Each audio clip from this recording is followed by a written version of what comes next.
Mall of America. For more than 30 years, it has been a retail leader and an international destination, and it remains the largest mall in the U.S. Not to mention, it welcomes millions of guests from around the world. It's huge, but it's also so much more. In this podcast, you're going to hear the real stories of how it started and why it continues to thrive. You'll hear about challenges we faced along the way and what you can learn from them. We will feature guests and experts from all walks of life and business, and along the way, you'll laugh, learn, and maybe even change the way you look at things. So if you're a fan of the mall, a brand new visitor, an entrepreneur, or a dreamer, prepare to dive deep into so much more. This podcast is presented by the Bloomington Convention and Visitors Bureau. Hello and welcome to So Much More. I'm Jill Renslow. I'm the Chief Business Development and Marketing Officer at Mall of America, and I am thrilled about our topic today because we're going to be talking about thrilling things. I am joined by two wonderful guys that I have had the pleasure to work with for many years. First, I'm joined by Ron Hines, who's the Vice President of Themed Entertainment for Paramount, comes to us from all the way from Orlando, Florida, to join us here in Minnesota. And also one of our operational leaders, Nate Klutz, who's our Vice President of Construction here at Mall of America. And we have some exciting news to share because we're changing things up in Nickelodeon Universe. And so we're here to share with you what that's all about. So Nate, tell us what we're up to behind the scenes here at Mall of America. So behind the scenes, we're looking at adding 2 new attractions and relocating an existing attraction here at the mall. First, we'll be relocating the Bubble Guppies attraction right now, and then we will be shortly followed after that the Boots Happy Swing, and then we will be doing the Flyover Appa attraction. I love it. So let's talk about these rides and paint a picture for our guests. So you talk about the Bubble Guppy Bubbler, That's right. Which is hard to say. I actually had to do that on media interviews when we first launched that ride, and it was hard to practice that. But what is that ride and where was it located? So it was located in the center of the park currently right now, and then as we relocate it, we'll actually be moving it over to the south side of the property. That is a kiddie ride that goes up in the air about 30 feet up into the air, and the kids have an interactive moment on there where they can actually spin the cart while they're traversing up into the treetops of the park itself, and then they kind of slowly come back down. So that's been a huge hit for us, and that ride's been fantastic. And we wanted to keep it and not just get rid of it and put something new in. So we found a new home for it. We're happy with the location. It's actually going in a spot of the park right now where we don't currently have a ride. Mm-hmm. So it'll be technically new development for our property and for the park itself. So it's a fantastic use of the space. Love it. You say the south side, so that's over by the log chute, correct? Correct. Just adjacent to the log chute, right by the exit where that comes out. So it'll take over the actual green spot, the old meet and greet location. You talk about the Boots Banana Swing, so tell us about that. That's right. So that will also be a new kiddie ride. We're focusing on that demographic right now because we know we have a few attractions that we need to pick up some more of that ridership in that demographic and offer those kids a new opportunity each time they come back. Mm-hmm. That's going to be a nice, 12-person swing ride themed out to the Boots character from Dora the Explorer. So it'll have a really cute overlay. The kids will love it. It'll be fantastic. See, Ron, don't you love his knowledge and education of all these shows? And he's a father of 2 young kids, so Correct. Your kids probably still think you're really cool at this point. They do. They do think my job's really cool, and they think I'm a pretty cool dad for being able to do that each and every day. Cherish it while it lasts. I know it. Tell me about it. Tell me about it. And Ron, our big showcase edition, talk to us about the Appa ride. Yeah, so Fly with Appa. So it's a 12-arm? Yep. 12-arm round ride. And it is going to be themed specifically to Appa, which is Aang's sky bison friend from The Last Airbender, right? We already have a fantastic ride in the middle of the park, centerpiece attraction, Avatar Airbender, and this is going to make a great companion to it. What I love about this move that's being made is the location for that ride. It is in the center of the park, but it's surrounded by trees, so it's almost a little isolated, which didn't work as great for Guppy Bubbler, which was there previously. But what you guys have done, which was so smart, you've taken Guppy Bubbler, which is really pretty and spectacular, putting it right down on the guest path in a really high traffic area by the log chute, right? Yeah. So it's going to get so much more exposure there. I think people will see that ride that may have been to this park and never seen it. Then conversely, we're putting this Appa ride up nestled in the trees, and while you guys have also made some very smart moves to open up the entry to it, it's going to have a little more immersion, right? By kind of flying among the trees, flying through the trees. So it takes you out of the world of the theme park and into the world of Avatar: The Last Airbender a little bit. So I love how these logistics, we work those things together to enhance the storytelling. And we're excited to expand the Avatar brand within the park because Appa, fun fact, one of our top selling plush items in our retail stores. It was so fun to see. I mean, people love this character. It's just, he's cute, he's fluffy, it's awesome. So super excited to add that to the park. And what I think is interesting is a lot of people who know Nickelodeon Universe and come visit us often probably are wondering, how do you have room to add more rides? Like, it feels full. So what is that planning process like when we are exploring the opportunity to bring in new rides and attractions when we already feel, or our guests feel, like it's a full park? So Nate, talk to us about that process. Well, first I get out my red pen, and then Nate's famous red pen. Yeah, famous red pen. No, I mean, so we sit and talk as a team, right? Like, what demographic and what are we really trying to get at first? Because that dictates the size and the shape and where it might eventually fit. And then, conversely, do we have to relocate something? Do we have to move something? So we try to hone in on, okay, we want to do this size ride or meet this demographic from a child standpoint or family ride standpoint. And then we start reaching out to manufacturers that are trusted and true in the industry to say, hey, we're looking for a footprint roughly this size. What do you guys have that's hot right now? What have we seen out there in the marketplace that we're like, ooh, that looks really interesting? We reach out to our friends at Nickelodeon. Hey, what have you guys seen? What have you guys known that's out there that we might not be aware of?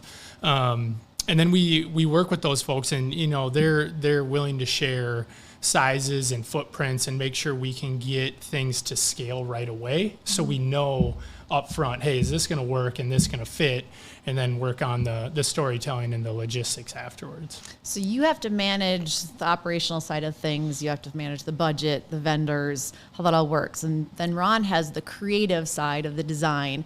How do you work together, and where do you find that cross section of where the magic happens so that you can prioritize both sides of the fence, but when you need to come together, deliver that awesome guest experience? Where's that cross section happen? Today, I'd say we have the great benefit of having worked together for so long. We understand each other's goals, and I say each other, our company's goals, right? And we understand where that Venn diagram crosses over, and that's where we always look. There are always conversations. At the end of the day, we would defer to a partner for hardware choices, for actual equipment choices. But there's always a conversation, right? And the planning, and that is very much Nate and his team, right? The master planning, it's a jigsaw puzzle, right? If you remember those little travel puzzles you have with the one missing square and you have to move them around, that's what this park is like, but there's a huge benefit to that as well at the end. But this particular move, very exciting, and from a master planning standpoint, I think it was brilliant. I really do. Yeah. Do you have anything to add to that?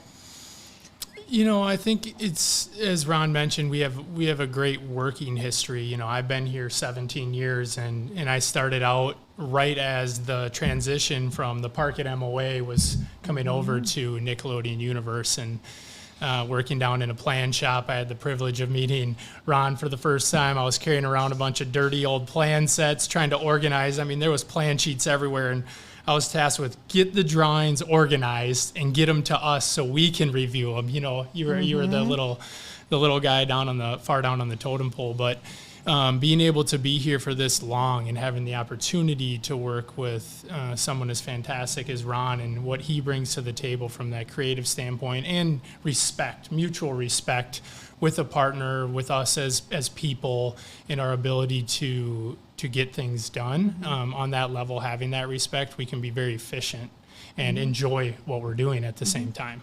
Yeah, I mean, we've had tough conversations because we've had to be challenged with things in front of us that we needed to find solutions for. But I think that's what made us stronger, because we found that the balance and the respect for one another of what we all needed to accomplish. And I think one thing that I learned is that Nickelodeon's always been open to ideas as much as you have marching orders to make sure that you're delivering the IPs and representing them in the right way. You're open to how is that going to work in our environment. And I think, Nate, that's where you've really brought a lot of value, where you bring different resources to the table. And I think a great example of that is with the theming elements that we've been able to develop and elevating that level of quality. And you've brought that through different partners that you've met over the years. So I'd love for you to share some of those examples of some of those partners that you've brought to the table. Yeah, I guess first and foremost is the Tivoli 2 partnership, right? Absolutely.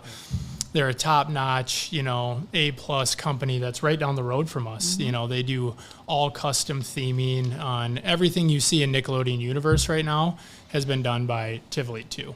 Signage, all the theme sculpts that you see out there, their quality is just second to none. And you can't replace a partner like that very easily, right? Where someone you can trust, someone who's standing next to you, not in front of you, not behind you, but someone who's there in the trenches with you, really wanting to make sure that the quality is delivered for that right price, on time, on budget. And we're blessed to have a contractor that can accomplish those things literally right down the street from us. And having worked with them for the entire time I've been here, and getting that introduction to those folks has been a huge part of our success with the redevelopment of Nickelodeon as we continue to progress and move forward. And that's an extensive vetting process when you are looking for new partners, and especially when they have your brand in their hands to transform and create physical components that the guests eventually see. What is that process like, and what was it from, for example, with Tivoli that really caught your attention and developed a new partnership for you as from a global perspective? Yeah, absolutely. When we came into this, it was a business relationship for sure, right? We did not have quite the conviviality that we do now, right? There were never problems, but we started out, as a business relationship, and we were very serious about, the few partners that we have worked with from a fabrication standpoint across the globe. And we knew that they don't just grow on trees; they're not everywhere. But we came in. You guys had mentioned, there's this company; they're just down the road. You really got to come meet them. I wouldn't say it was begrudgingly, but we went for sure, respectfully, if nothing else, to go see this company. We went, met the principals, met the players, saw their shop, saw their capabilities. And just to go fast forward, 15 years later, we've taken that company on as one of our preferred vendors across the globe. We've pushed other partners to them. They've done work for us across the globe, and it's a fantastic piece of mutual benefit, right? Absolutely. And again, this almost family relationship that we share with you guys is really extended out to companies like that. And you talk about mutual benefits. So we have our sister property in New Jersey called American Dream, another Nickelodeon Universe out there. It's important for both properties to work together and collaborate, but also differentiate our properties, because we want fans of Nickelodeon and fans of our properties to be able to come and have a different experience. Where have those efficiencies been when you look at rides, attractions, branding, and then how do we still maintain that differentiation to keep both properties special? So Nate, do you want to start with that? Sure. I think, from a hardware standpoint, we're always talking to one another. They had the benefit of just rolling out, recently within the last few years of opening their park. And, they had reached out to us and said, hey, what are your top rides? What are some hardware we should be considering when we're looking to redevelop our park? We don't want everything, but we want a couple of the big hitters. And that was one of the rides that we're talking about previously is, the Guppy Bubbler. And that was a ride that we thought was very successful. We loved the attraction, and they actually put one of those in at their property.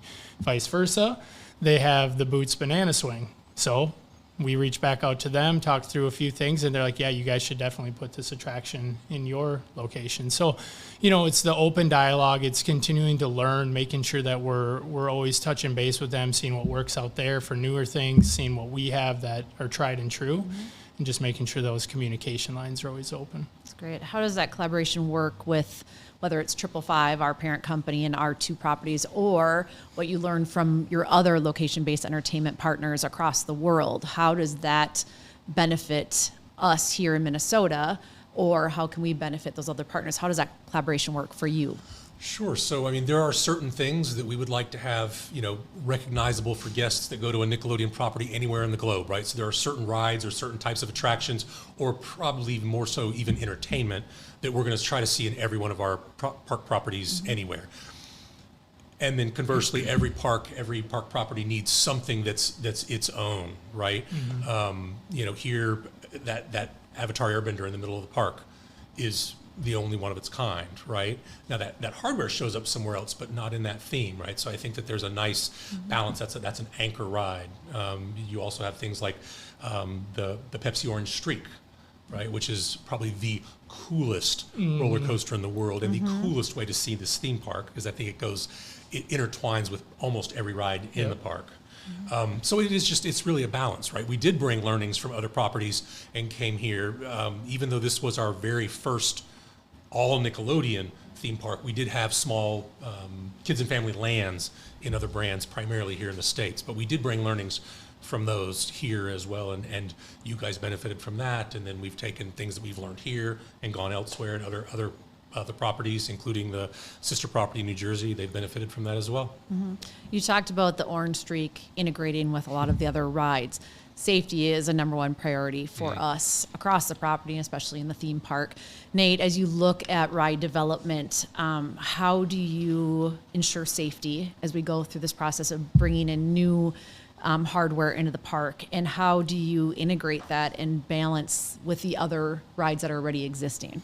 Yeah, so I mean, these attractions come with a ride safety envelope, and we're always cognizant of that when working with the manufacturers and making sure that there's nothing within those parameters, and then making sure we give ourselves a little extra room outside of those parameters just to make sure we're safe. We also bring in third-party groups to inspect the rides, to inspect the plans and specs, and then to work through all of the commissioning. So it's not just the ride manufacturer, it's not just us sitting there. We have a third party overseeing all that to sign off, to give documentation to the city of Bloomington as well on top of that. And then we're always thinking about lessons learned as the park has progressed and you're getting away from the old Camp Snoopy wood rail to the new metal railings, and making sure that you're trying to avoid those pinch points and finger locations for little kids outside of just the main safety things. It's those little things where you're trying to keep the littles at bay from getting hurt and or just something that they don't need in their day, a mom and dad, dealing with a crying kid just for no reason other than something was maybe overlooked or missed. And we're always just trying to look ahead and make sure that we're taking care of all those things each step of the way. Yeah, I think anticipating that guest experience and how they might interact in the park is really important, and I think we are the best at that. We do a great job in not only planning for it, but also having a team on site with our park maintenance engineers, and that team, they are skilled beyond what we could ever imagine to really bring added value to the ride development and also installation. I remember when we were first opening the park and really brought the recognition to me about the number of ride cycles that you need to perform before you even open to the public. And it was just, when you go through the different stages and how many times you need to do those safety checks, and then eventually putting on employees to go through those. I remember riding the rock bottom plunge, I think about 20 times in a row. And I'm like, okay, no, I'm ready to get off now. We're good to go. Agreed. But I mean, it's been such a learning process in, what's important from a ride safety perspective. The first time I rode Rock Bottom Plunge was with you, and I saw a side of Jill. Earplugs? I saw a side of Jill I did not know existed, for sure. She was a thrill seeker that day. It was fun. I think that was probably 2:00 in the morning, and all the construction teams were busy working, and they heard screams across the park of excitement, of course, but it was a lot of fun. So without overstating, I'd love to just say quickly, the idea of safety for location-based experiences for us, pardon the pun, it really is paramount for us, and it's not our expertise, right? Which is why we have world-class partners who we look to, and it's a tried and true statement of safety first. You know that, right? We will always defer to the safe decision for the guests. That's very important to us, and we appreciate the experience you guys bring to that to make sure that our properties are brought to life both in an exciting and very importantly a safe way. That's great. So take some time to paint a picture of what it looks like moving forward to shift these rides around, put in new rides. What are the guests going to see when they come to Nickelodeon Universe over the next 6 months as we see this transformation to bring yet new and exciting attractions to our guests? I think it's exciting. We love to stay fresh. So paint the picture of what that could look like. Well, for those that have been here and seen it before, you're going to see a big hole in the ground for about a month. No, that's just, while we're doing the excavation, the new footings, the new foundations for these rides are pretty substantial. So you're going to see a lot of concrete removed. You're going to see pretty bare site for a little while. It might not look like a lot's going on, but there's a lot of prep going on, a lot of things happening underground, running utilities, things like that. And then once the footings, foundations are all set, you're going to start seeing the park come back to life. You're going to see the curbs start going in to really set the stage for what that attraction is going to look like. You're going to see the ride hardware start showing up and just, that connector set getting put together piece by piece slowly over the next course of probably 3 or 4 months as that is all taking place. And then, those final touches, the final painting. Then Tivoli 2, our vendor comes in and just set dresses the whole thing. It puts on the finishing touches, the signs get installed. All the fun stuff that the guests want to see up front gets all put on those final layers. And then, the floor coatings will get finished. It's probably the last thing that really ties the whole thing together. Having these fun, vibrant designs brought to us by, the folks at Nickelodeon that really tell that story and that finishing touch to tie it all in. And one of the biggest challenges is we don't close the park during that process. We do not. So a lot of work takes place, overnight. When everybody's at home sleeping, we got the guys in here doing heavy lifting. So we'll have full-size dump trucks in here. We'll have full-size excavators in here. We'll have full-size concrete trucks. Pouring all the concrete for the footings and foundations, which is pretty neat. When you walk through this place, you would never imagine those types of heavy machinery coming in and out of this building, but it's happening on a nightly basis. Like there will be dump trucks lined up out the door to come in and out of this place overnight. Guests will show up the next day. Floors will be clean. Everything will look like nothing happened. But it'll just continue to progress slowly over that time. But it's really cool to be here at night and see the progress happen and just to see those teams come together to work in such a unique space. And we go to specific contractors for this, right? Guys that we know have worked here before, people that know how to get in and out of the building and what it takes to truly be successful here. And we strategically partner with those folks to make sure it's success all the way around. And what's fun with all those partners, everybody takes pride in these new projects. And when we open them up, it's so fun to see their excitement and enthusiasm around bringing their friends and family to check out these new rides. So I'm curious, what are you looking forward to most with this big transformation that's coming ahead? Well, for it to be finished, Nate. No. I actually, one of the things I really love about the experientially, right? You have a lot of return visitors here. I think the guests kind of dig being in on seeing these things happen. Yeah. Walking around Agreed. this morning, hoarding walls are up, right, over in the south side for the green spot, for the 2 new rides that are coming over there. And you very smartly, there's, fun graphics and fun re-nickification. I think I actually saw that word for the first time ever today in my almost 30 years with this company. It is now. It is now. It is now. And then QR codes, right? So guests can scan and see, well, what is coming down the road, right? And it starts to build excitement. And of course, you on the marketing side, press releases and so forth, but you connect your guests to this, right? Because there's no denying that it's happening. So instead you invite them in. And I think that's smart. I think it's good experience. And I think it just strengthens the connection to both MOA, Nick Universe, and of course, our brands. Absolutely. Well, I'm going to wrap it up with one final question for both of you. Because you guys know the ins and outs of this park like nobody else, what is a hidden gem that our fans might not be aware of that they might want to check out the next time they visit?